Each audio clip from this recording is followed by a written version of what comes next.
pessoal, graça e paz, que Deus abençoe intensamente a vida de vocês. Sou o pastor João Paulo Fonseca e hoje nós estamos aqui para um review de uma obra espetacular.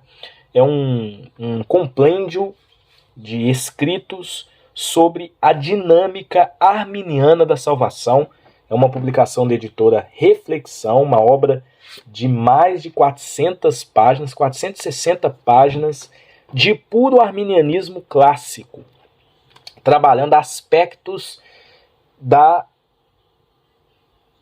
dinâmica arminiana, né, do pensamento arminiano. Então ele é titulado Graça para Todos, né, que a gente tem 2 organizadores, mas são vários autores que vão trabalhar explicações bíblicas, teológicas sobre a visão arminiana. É um livro obrigatório para você que quer ter uma visão profunda, ao mesmo tempo bíblica, exegética. Então aqui a gente tem grandes exegetas arminianos, né, que fazem algumas análises de questões interpretativas dentro da palavra de Deus para que a gente possa entender o arminianismo. Então a capa muito bonita da editora Reflexão. Na descrição do vídeo tem um link se você quiser adquirir.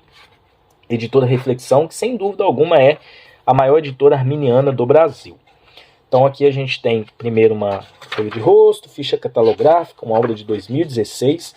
É uma obra com 14 capítulos, né? Então o primeiro capítulo, Arminianismo é Teologia Centrada em Deus, do Roger Onson. Capítulo 2, A Graça Salvadora Universal de Deus. Capítulo 3, Calvinismo e as Leituras Problemáticas de Textos Neotestamentários, ou Por que não sou calvinista? Capítulo 4, A Intenção e a Extensão da Expiação de Cristo. Capítulo 5, Eleição Condicional, do Jack Cottrell. Tem o autor aqui abaixo, tá? Capítulo 6, O Espírito da Graça. Capítulo 7, Predestinação no Antigo Testamento. E o capítulo 8, Predestinação no Novo Testamento. Capítulo 9, Jacó Armínio, reformado e sempre reformado. Capítulo 10, As Doutrinas de John Wesley sobre a Teologia da Graça. Capítulo 11, Notas exegéticas sobre textos calvinistas, do Grant Osborne, que é um grande exegeta, um grande estudioso aí da palavra de Deus. Capítulo 2, A Promessa de Deus e a História Universal, a Teologia de Romanos 9. 13, Fé Salvadora, um ato de um momento ou atitude de uma vida.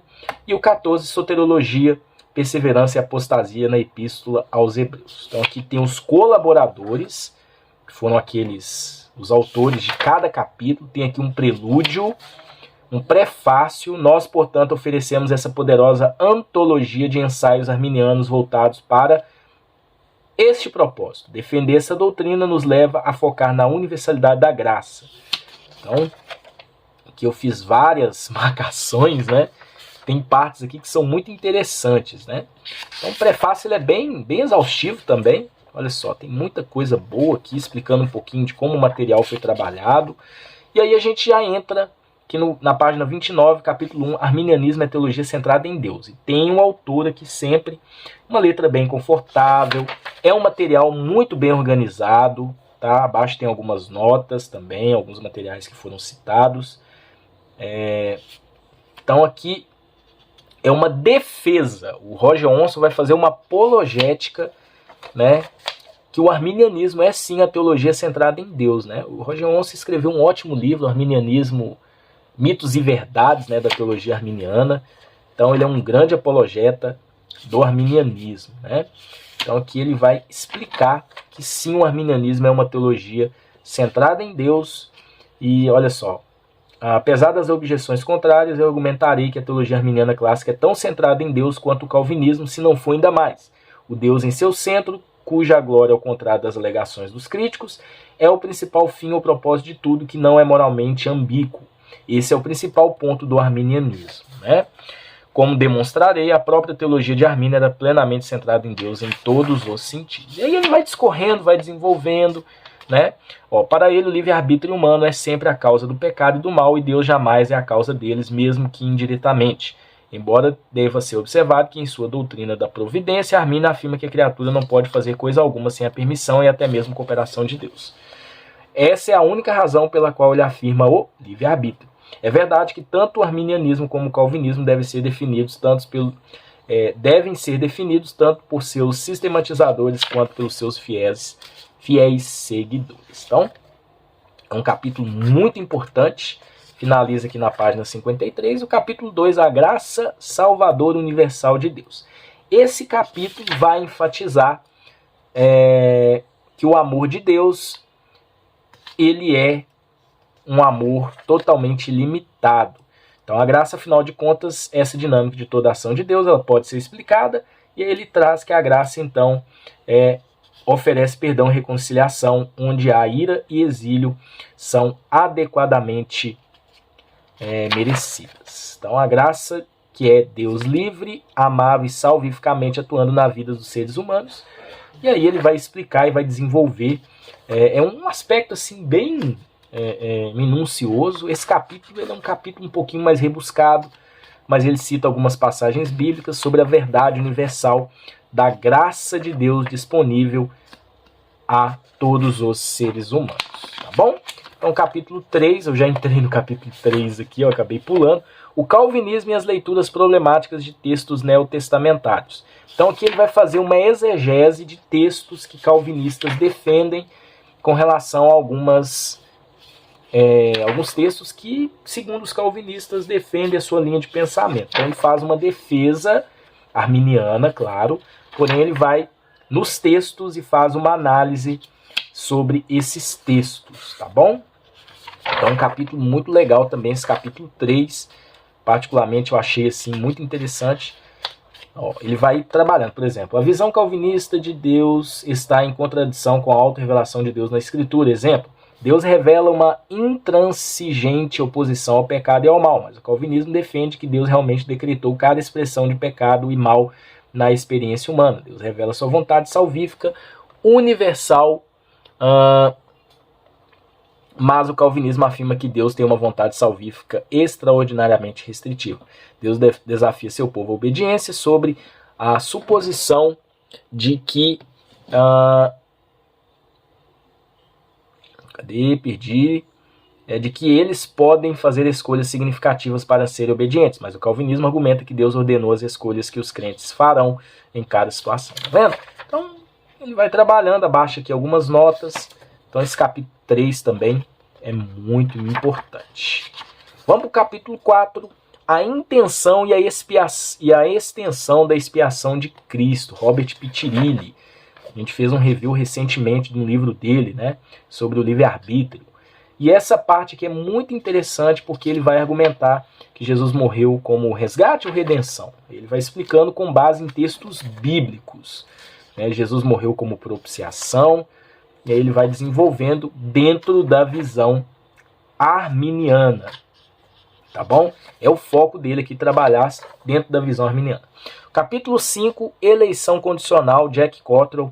É um capítulo maravilhoso, um ensaio sobre a eleição, a estrutura da eleição, a doutrina bíblica da eleição, a eleição de Jesus, a eleição de Israel, a eleição da igreja, a eleição incondicional de indivíduos. Aí ele vai explicar essa questão na visão calvinista, e aí ele trabalha a eleição condicional de uma classe de indivíduos e a eleição condicional de indivíduos, porque o Jack Cottrell é um arminiano clássico, e ele crê sim na eleição corporativa e também individual dentro do arminianismo. E aí ele desenvolve a questão da presciência. Esse capítulo aqui eu achei muito bom, um dos melhores capítulos do livro. Não resta dúvida sobre essa questão da eleição. Então a doutrina bíblica da eleição, então, definitivamente inclui a eleição condicional de indivíduos para a salvação. Através de sua presciência, Deus vê quem crerá em Cristo Jesus como Senhor e Salvador, e se tornará unido com ele através da fé. Então, mesmo antes da criação do mundo, ele predestina esses crentes para compartilhar a glória do Cristo ressurreto. E aqui ele vai trabalhar também um pouquinho nas notas, um pouquinho aqui sobre a questão do supra-salapsarianismo e do infra-salapsarianismo dentro da linha calvinista.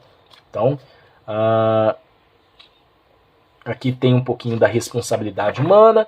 E aí ele finaliza, capítulo 6 já vai entrar no espírito da graça, é uma análise exegética de Hebreus capítulo 10.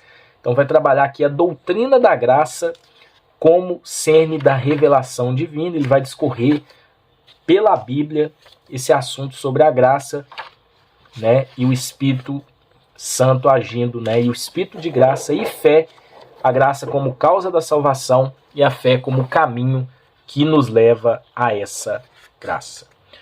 Mais um estudo exegético, interpretativo, predestinação no Antigo Testamento. Então, aqui ele vai trabalhar, né, desenvolvendo dentro do Antigo Testamento, dentro do texto bíblico, como foi a predestinação no Antigo Testamento, claro que dentro da perspectiva arminiana. Gente, muito bom esse capítulo também. E o 8 traz a predestinação no Novo Testamento, Harold Marshall, que é um especialista em Novo Testamento, ele já escreveu uma teologia do Novo Testamento, que a gente já fez review, é um especialista em Novo Testamento, um cara de um conhecimento muito grande. Ele também traz dentro dos textos no Novo Testamento a predestinação. Então, como aplicar aos agentes humanos essa predestinação com base no Novo Testamento. Então, 2 capítulos muito importantes também. Capítulo 9 vai trabalhar um pouco sobre Jacó Armínio, reformado e sempre reformado. Então, traz um pouquinho sobre vida, obra e o legado de Jacó Armínio, enfatizando, né, que Armínio ele foi sim um teólogo reformado. Só que ele traz essa perspectiva, trazendo um equilíbrio, predestinação, presciência e livre-arbítrio na sua teologia. E aí ele vai focar um pouquinho também nos escritos de Armínio. Um capítulo muito bom, olha só, inabilidade humana, Armínio sola gratia e sola fide. Então, gente, tem muita coisa importante sobre arminianismo. São ensaios de temas ligados ao arminianismo. Capítulo 10 agora sai de Armínio e trabalha um outro grande defensor da linha de pensamento do Armínio, que é o John Wesley. Vai trabalhar aqui as doutrinas de John Wesley sobre a teologia da graça. Então traz um pouquinho sobre o que John Wesley acreditava sobre esse tema graça, salvação. Então a teologia da graça de Wesley.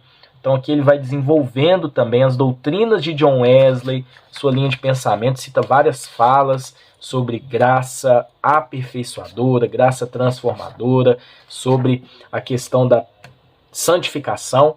Capítulo 11, notas exegéticas sobre textos calvinistas. E aqui o autor vai fazer um desenvolvimento muito forte, profundo, sobre os temas total depravação, eleição condicional, expiação ilimitada, graça irresistível e perseverança final dos santos incondicional, trazendo uma análise de textos que os calvinistas defendem. Ele vai fazer uma exegese, né, uma interpretação desses textos com base no contexto, com base na autoria, com base em diversas coisas importantes, principalmente sobre análises no original, né? Que muitos textos que os calvinistas usam, ele vai explicar que se fizer ali uma tradução com uma interpretação correta, a gente entende pelo contexto que não é bem o que eles dizem, né? E o cara que fez esse capítulo aqui, né, essa parte, é um grande especialista em textos bíblicos, em exegese, em hermenêutica, enfim. É um cara que tem um conhecimento muito grande, né? Capítulo 12, a promessa de Deus é a história universal. Aqui nesse capítulo 12 a gente tem a teologia de Romanos 9. Então aqui ele vai trazer uma explicação muito bacana sobre essa parte de interpretação de Romanos 9, que muitos calvinistas interpretam, e aí os arminianos têm uma interpretação diferente daquilo que o calvinista crê em Romanos 9. Então ele vai fazer uma análise do capítulo 9, que é um capítulo que traz assim muitas divergências entre arminianos e calvinistas. Capítulo 13, fé salvadora, um ato de um momento ou atitude de uma vida. Então aqui nessa parte a gente tem uma explicação sobre a certeza da salvação, né?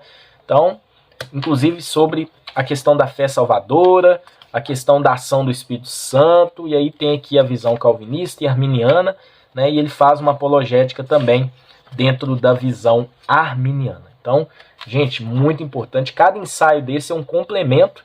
Então, olha só, aqui tem um quadro, né, de explicação. Muito legal esse capítulo. É um capítulo bem longo, né? Que é um capítulo bem pastoral. O Grant Oddsworth, ele vai trazer aqui uma outra explicação no capítulo 14 sobre soteriologia, perseverança e apostasia na epístola aos Hebreus.